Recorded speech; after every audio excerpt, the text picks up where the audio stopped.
ನಮಸ್ಕಾರ. ಮನೆಯಲ್ಲಿ ತಂದಿರುವಂತಹ ಬಾಳೆಹಣ್ಣು ತುಂಬಾನೇ ಉಳಿದೋಗಿದ್ರೆ ಅದನ್ನು ಏನಪ್ಪ ಮಾಡೋದು ಅಂತ ಚಿಂತೆ ಮಾಡ್ತಿದ್ದೀರಾ?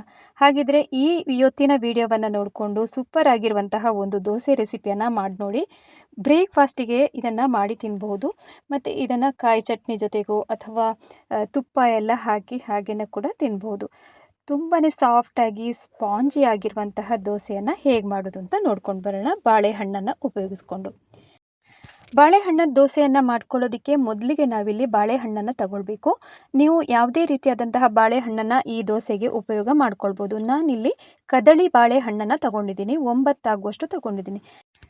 ಈಗ 4 ಜನಕ್ಕೆ ಮಾಡುವಷ್ಟು ಅಂತ ಅಂದರೆ 1.5 ಕಪ್ ಆಗುವಷ್ಟು ಅಕ್ಕಿಯನ್ನು ಕೂಡ ಬೆಳ್ತಿಗೆ ಅಕ್ಕಿಯನ್ನು ಇಲ್ಲಿ ನೆನೆ ಹಾಕಿರಬೇಕು. ನಾನೀಗ ಬಾಳೆಹಣ್ಣಿನ ಸಿಪ್ಪೆಯನ್ನೆಲ್ಲ ತೆಗೆದು ಇಟ್ಕೊಂಡಿದ್ದೀನಿ. ಇನ್ನು ಸಣ್ಣದಾಗಿ ಕಟ್ ಮಾಡಿಕೊಂಡು ದೊಡ್ಡ ಮಿಕ್ಸಿ ಜಾರಿಗೆ ಹಾಕ್ಕೊಳ್ಳೋಣ. ಇನ್ನು ನೀರೆಲ್ಲ ಹಾಕದೆ ಇದನ್ನು ಹಾಗೆಯೇ ರುಬ್ಕೊಳ್ಬೇಕು. ನೋಡಿ, ಈ ಥರ ಕಟ್ ಮಾಡಿಕೊಂಡು ಹಾಕೋದ್ರಿಂದ ತುಂಬ ಸಣ್ಣದಾಗಿ ಅಂದರೆ ನೈಸಾಗಿ ರುಬ್ಕೊಳ್ಬೋದು. ಈಗ ಎಲ್ಲವನ್ನು ಕಟ್ ಮಾಡಿ ಹಾಕಿದ್ದಾಯಿತು. ಇನ್ನೀಗ ನೀರೆಲ್ಲ ಹಾಕದೆ ಹಾಗೆಯೇ ರುಬ್ಕೊಂಡು ತರಬೇಕು. ಈಗ ರುಬ್ಬಿದಂತಹ ಬಾಳೆಹಣ್ಣನ್ನು ತೆಗೆದು ಒಂದು ಪಾತ್ರೆಗೆ ಹಾಕ್ಕೊಳ್ಳೋಣ. ಇಲ್ಲಿ ನೀವು ಬೆಳಗ್ಗಿನ ತಿಂಡಿ ಅಥವಾ ಬ್ರೇಕ್‌ಫಾಸ್ಟಿಗೆ ನೀವು ಮಾಡ್ತೀರಿ ಅಂತ ಆದರೆ ಮುಂಚಿನ ದಿವಸ ರಾತ್ರಿ ಹಿಟ್ಟನ್ನು ರುಬ್ಕೊಂಡು ಇಡಬೇಕಾಗುತ್ತೆ. ಅದಕ್ಕಾಗಿ ನಾನು ಬೆಳ್ತಿಗೆ ಅಕ್ಕಿಯನ್ನು ಒಂದು 2ರಿಂದ 3 ಗಂಟೆಗಳ ಕಾಲ ನೆನೆ ಹಾಕ್ಕೊಂಡಿದ್ದೆ ಸಂಜೆ ಹೊತ್ತು. ಈಗ ನಾವು 3 ಗಂಟೆಗೆಲ್ಲ ನೆನೆ ಹಾಕ್ಕೊಂಡ್ರೆ ಒಂದು 5ರಿಂದ 6 ಗಂಟೆ ಅಥವಾ 7 ಗಂಟೆ ಅಷ್ಟೊತ್ತಿಗೆಲ್ಲ ಬಾಳೆಹಣ್ಣನ್ನು ಹಾಕಿ ಕಡಿದು ಇಟ್ಕೊಳ್ಬಹುದು. ಈಗ ಈ ಕಪ್ಪು ಅಳತೆಯಿಂದ 250 ml ಆಗುವಂತಹ ಕಪ್ಪಿದು. ಅದರಲ್ಲಿ 1.5 ಕಪ್ ಆಗುವಷ್ಟು ಬೆಳ್ತಿಗೆ ಅಕ್ಕಿಯನ್ನು ನೆನೆಸಿದ್ದೆ 3 ಗಂಟೆಗಳ ಕಾಲ. ಇನ್ನಿದನ್ನು ನೀರನ್ನೆಲ್ಲ ತೆಗೆದು ನಾವು ಮಿಕ್ಸಿ ಜಾರಿಗೆ ಹಾಕ್ಕೊಳ್ಳೋಣ. ನೀವು ಯಾವುದೇ ಬೆಳ್ತಿಗೆ ಅಕ್ಕಿಯನ್ನು ತಗೊಳ್ಬೋದು. ದೋಸೆ ಅಕ್ಕಿಯನ್ನಾದರೂ ತಗೊಳ್ಬೋದು ಅಥವಾ ಇಡ್ಲಿ ರೈಸ್ ಬರುತ್ತಲ್ಲ ಅದನ್ನು ಕೂಡ ಹಾಕ್ಕೊಳ್ಬೋದು. ಅದು ಇಲ್ಲ ಅಂತಂದರೆ ರೇಷನ್ ಅಕ್ಕಿಯನ್ನು ಕೂಡ ಹಾಕ್ಕೊಳ್ಬೋದು ಬೆಳ್ತಿಗೆ ಅಕ್ಕಿಯನ್ನು. ಆದರೂ 1.5 ಕಪ್ಪು ಸಾಕಾಗುತ್ತೆ. 250 ml ಕಪ್ಪಿನಿಂದ ಹಾಕಿದರೆ ಸಾಕು. ಇಲ್ಲಿ ಈಗ ಮಿಕ್ಸಿ ಜಾರಿಗೆ ಅಕ್ಕಿಯನ್ನು ಹಾಕಿ ಆದ ನಂತರ ಸ್ವಲ್ಪ ಕಾಯಿ ತುರಿಯನ್ನು ಕೂಡ ಒಟ್ಟಿಗೆ ಹಾಕ್ಕೊಂಡು ಜೊತೆಗೆ ರುಚಿಗೆ ತಕ್ಕಷ್ಟು ಉಪ್ಪನ್ನು ಕೂಡ ಹಾಕ್ಕೊಂಡಿದ್ದೀನಿ. ಮತ್ತು ನೀರನ್ನು ಕೂಡ ಒಂದು ಸ್ವಲ್ಪ ಹಾಕ್ಕೊಂಡು ನೈಸಾಗಿ ರುಬ್ಕೊಂಡು ತರೋಣ. ಈಗ ರಾತ್ರಿ ಒಂದು 7 ಗಂಟೆಯಷ್ಟು ಹೊತ್ತಿಗೆ ನಾನು ರುಬ್ಕೊಂಡು ಇಟ್ಕೊಂಡಿದ್ದೀನಿ. ಇನ್ನೀಗ ನೋಡ್ಬೋದು ನೀವೀಗ ಯಾವ ಥರ ಹಿಟ್ಟನ್ನು ರುಬ್ಕೊಂಡಿದ್ದೀನಿ ಅಂತ ತೋರಿಸ್ತಾ ಇದ್ದೀನಿ ನೋಡಿ.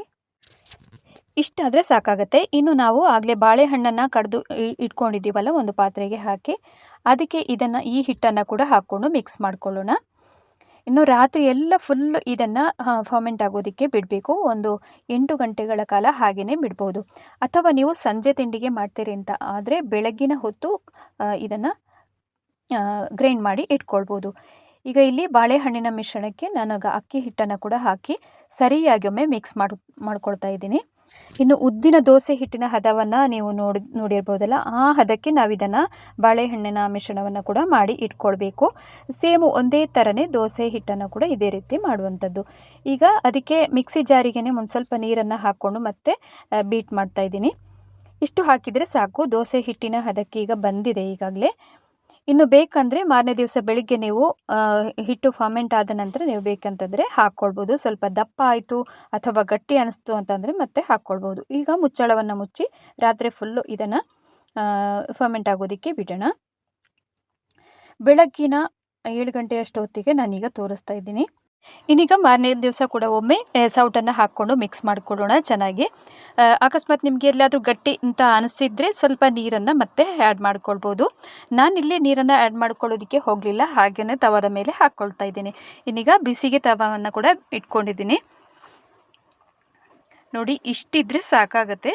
ಅಕಸ್ಮಾತ್ ನಿಮಗೆ ಬೇಕು ಅಂತಂದರೆ ಹಾಕ್ಕೊಳ್ಬೋದು, ಆ್ಯಡ್ ಮಾಡ್ಕೊಳ್ಬೋದು ನೀರನ್ನು. ಅಥವಾ ಉಪ್ಪೆಲ್ಲ ಕಡಿಮೆ ಇತ್ತು ಅಂದರೆ ಅದನ್ನು ಕೂಡ ಹಾಕ್ಕೊಳ್ಬೋದು. ಈಗ ತವವನ್ನು ಬಿಸಿಗೆ ಇಟ್ಟಾದ ನಂತರ ಒಂದು ಸ್ವಲ್ಪ ಟೆಂಪರೇಚರನ್ನು ನೀವು ಕಡಿಮೆ ಮಾಡ್ಕೊಳ್ಬೇಕು ಸ್ಟಾರ್ಟಿಂಗಲ್ಲಿ. ಆಮೇಲೆ ನೀರನ್ನು ಮೇಲಿಂದ ಚಿಮುಕಿಸಿ ಈ ಥರ ಕಾಟನ್ ಬಟ್ಟೆಯಿಂದ, ಶುಭ್ರವಾದಂತಹ ಬಟ್ಟೆಯಿಂದ ಒರೆಸ್ಕೊಂಡು ಮತ್ತೆ ದೋಸೆಯನ್ನು ಹಾಕ್ಕೊಳ್ಬೇಕು. ಇಲ್ಲ ಅಂತಂದರೆ ಅದು ಎದ್ದುಕೊಂಡು ಬರುತ್ತೆ. ನೀವು ಹೈ ಫ್ಲೇಮ್ ಅಥವಾ ಮೀಡಿಯಮ್ ಊರಿನಲ್ಲಿ ಇಟ್ಕೊಂಡ್ರೆ ದೋಸೆ ಯಾವತ್ತೂ ಕೂಡ ಮೇಲೆ ಎದ್ದು ಬರುತ್ತೆ. ಅದಕ್ಕೋಸ್ಕರ ಟೆಂಪ್ರೇಚರನ್ನು ತುಂಬ ಕಮ್ಮಿ ಊರಿಗೆ ಇಟ್ಕೊಂಡು ಈ ಥರ ದೋಸೆಯನ್ನು ಮಾಡ್ಕೊಳ್ಳಿ. ಫಸ್ಟು ಒಮ್ಮೆ ಮಿಕ್ಸ್ ಮಾಡ್ಕೊಳ್ಳಿ ದೋಸೆನ ಹಾಕೋದಕ್ಕಿಂತ ಮುಂಚೆ ಈ ಥರ. ಇನ್ನು ಈ ದೋಸೆಯನ್ನು ತುಂಬ ಹರಡಬಾರ್ದು, ಒಂದು ಸ್ವಲ್ಪ ಹರಡಿದರೆ ಸಾಕು. ಆಮೇಲೆ ಮುಚ್ಚಳವನ್ನು ಮುಚ್ಚಿ ಬೆಂದ ನಂತರ ನಾವು ತುಪ್ಪ ಅಥವಾ ಎಣ್ಣೆಯನ್ನು ಹಾಕ್ಕೊಳ್ಬೋದು. ನಾನಿಲ್ಲಿ ತುಪ್ಪವನ್ನೇ ಬಳಕೆ ಮಾಡ್ತಾ ಇರುವಂಥದ್ದು. ಈ ದೋಸೆಗೆಲ್ಲ ಆದಷ್ಟು ತುಪ್ಪವನ್ನೇ ಹಾಕಿದರೆ ತುಂಬಾ ಚೆನ್ನಾಗಿರುತ್ತೆ. ಈಗ ಫ್ಲೇಮನ್ನು ಮಾತ್ರ ಮೀಡಿಯಮ್ ಊರಿಗಿಂತ ಒಂದು ಸ್ವಲ್ಪ ಜಾಸ್ತಿಗೆ ಇಟ್ಕೊಳ್ಳಿ. ಇನ್ನು ಕಾವಲಿಯನ್ನು ಸುತ್ತಲೂ ಒಮ್ಮೆ ಟರ್ನ್ ಮಾಡ್ಕೊಳ್ಬೇಕು. ಅಂದರೆ ಒಂದೇ ಕಡೆ ಬೇಯುತ್ತೆ, ಇಲ್ಲ ಅಂತಂದರೆ ಸುತ್ತಲೂ ಬೇಯಬೇಕು ಅಂತಂದರೆ ಈ ಥರ ಮಾಡಿಕೊಂಡ್ರೆ ನಿಮಗೆ ಚೆನ್ನಾಗಿ ಬೆಂದು ಸಿಗುತ್ತೆ. ಈಗ ಒಮ್ಮೆ ಮುಚ್ಚಳವನ್ನು ತೆಗೆದಿದ್ದೀನಿ. ಒಂದು 2 ನಿಮಿಷದ ಕಾಲ ಬೆಂದ ನಂತರ ಆಮೇಲೆ ತುಪ್ಪವನ್ನು ಇಲ್ಲಿ ಹಾಕ್ಕೊಳ್ಬೇಕು.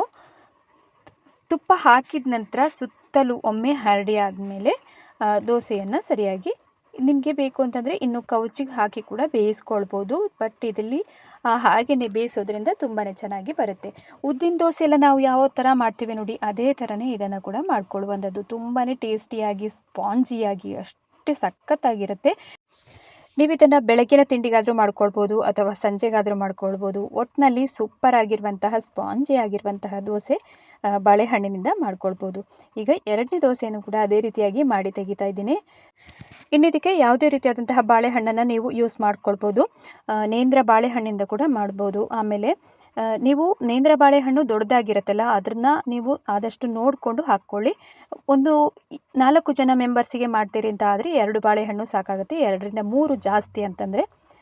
ಈಗ ನಾನಿಲ್ಲಿ ಕದಳಿ ಬಾಳೆಹಣ್ಣನ್ನು ತಗೊಂಡಿರೋದ್ರಿಂದ 8ರಿಂದ 9 ಆಗುವಷ್ಟು ಹಾಕ್ಕೊಂಡಿದ್ದೀನಿ. ಅದು ತುಂಬ ಸಣ್ಣದಾಗಿರುತ್ತೆ. ಅಥವಾ ನೀವು ಪಚ್ಚೆ ಬಾಳೆಹಣ್ಣನ್ನು ಕೂಡ ಹಾಕ್ಕೊಂಡು ಮಾಡ್ಕೊಳ್ಬೋದು. ಮೈಸೂರು ಬಾಳೆಹಣ್ಣು ಆದಷ್ಟು ಅವಾಯ್ಡ್ ಮಾಡೋದು ಒಳ್ಳೆಯದು. ಅದು ತುಂಬ ಹುಳಿಯಾಗಿರುತ್ತೆ. ಮಾಡ್ಕೊಳ್ಬೋದು, ಬಟ್ ನಿಮಗೆ ಏನು ಅಂತಂದರೆ ತುಂಬ ಫರ್ಮೆಂಟ್ ಆಗೋದಕ್ಕೆ ಅಷ್ಟು ಟೈಮೆಲ್ಲ ಬಿಡಬಾರ್ದು. 7ರಿಂದ 8 ಗಂಟೆ ಎಲ್ಲ, ಬರೀ ಒಂದು 4ರಿಂದ 5 ಗಂಟೆ ಇಟ್ಟರೆ ಸಾಕಾಗುತ್ತೆ. ಈಗ ಒಂದೊಂದು ದೋಸೆಯನ್ನು ತೆಗೆದು ತೋರಿಸ್ತಾ ಇದ್ದೀನಿ. ಸೂಪರ್ ಆಗಿರುವಂತಹ ಸ್ಪಾಂಜಿ ದೋಸೆ ಕೂಡ ರೆಡಿಯಾಗಿದೆ. ಮನೆಯಲ್ಲಿ ನೀವು ಕೂಡ ಇದೇ ರೀತಿಯಾಗಿ ಮಾಡಿ ಕಮೆಂಟ್ ಮೂಲಕ ನನಗೆ ಹೇಗೆ ಬಂತು ಅಂತ ತಿಳಿಸೋದನ್ನು ಮರಿಬೇಡಿ. ಅದೇ ರೀತಿಯಾಗಿ ಹವ್ಯಕ ಪಾಕಶಾಲೆಯಲ್ಲಿ ಈಗಾಗಲೇ ಹೊಸ ರೆಸಿಪಿಗಳನ್ನೆಲ್ಲ ಅಪ್ಲೋಡ್ ಮಾಡಿದ್ದೀನಿ. ಅವೆಲ್ಲವನ್ನು ಲಿಂಕಿಗೆ ಹೋಗಿ ನೋಡಿಬಿಟ್ಟು ಸಪೋರ್ಟ್ ಮಾಡಿ ಅಂತ ಕೇಳ್ಕೊಳ್ತಾ ಇದ್ದೀನಿ. ಇವತ್ತಿನ ವಿಡಿಯೋವನ್ನು ಹೆಚ್ಚಾಗಿ ಶೇರ್ ಮಾಡಿ, ಸಪೋರ್ಟ್ ಮಾಡಿ, ಲೈಕ್ ಮಾಡಿ ಅಂತ ಕೇಳ್ಕೊಳ್ತಾ ಇದ್ದೀನಿ. ಇನ್ನೊಂದು ಹೊಸ ರುಚಿಯೊಂದಿಗೆ ಮತ್ತೊಮ್ಮೆ ನಿಮ್ಮನ್ನು ನಾನು ಭೇಟಿ ಆಗ್ತೀನಿ ಹವ್ಯಕ ಪಾಕಶಾಲೆಯಲ್ಲಿ. ಅಲ್ಲಿ ತನಕ ನಮಸ್ಕಾರ.